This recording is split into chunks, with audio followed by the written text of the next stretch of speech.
भाई और बहनों, 14, 19 और 24 तीनों चुनाव का अगर योग कर देते हैं कांग्रेस पार्टी की सीट का, तो भी 240 नहीं होता जिसका हमें 24 में मिला है।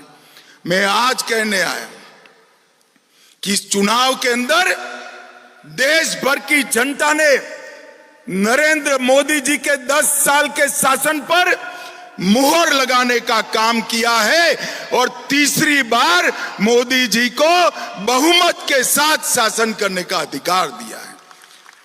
300 सीट गठबंधन की और 240 सीट भारतीय जनता पार्टी की। कांग्रेस ने 10 साल शासन किया, कभी 240 सीट यूपीए में उनकी नहीं आई थी। मगर हमारा कार्यकर्ता और अच्छे का आशा रखने वाला कार्यकर्ता है, इसलिए थोड़ा मन में कसक रह जाती है। रह गई है ना? अरे जोर से बोलो, रह गई या नहीं रह गई है? पक्का रह गई है? तो कसक रह गई है तो सर पकड़कर नहीं बैठते हैं, नए लक्ष्य तय करते हैं और लड़ाई कहां दूर है, 24 में ही होने वाला है। सारी कसक महाराष्ट्र विधानसभा में पूरी कर फिर से भगवा लहराने का काम करें। मैं आज कहने आया हूं कार्यकर्ता को, हम 2 सीट प्राप्त कर एक बार हुई थी, राजीव गांधी ने हमें तंज कसा था, हम 2 हमारे 2।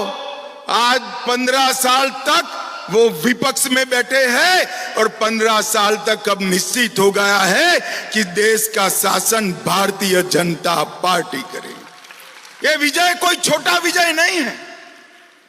10 साल के काम के बाद जीरो एंटी इनकम्बेंसी के साथ तीसरी बार हमारा गठबंधन पूर्ण बहुमत लेकर निकला है। कार्यकर्ता को हताश होने की जरूरत नहीं है। आज मैं आपको कहकर जाता हूं, महाराष्ट्र चुनाव का परिणाम सुनिश्चित है।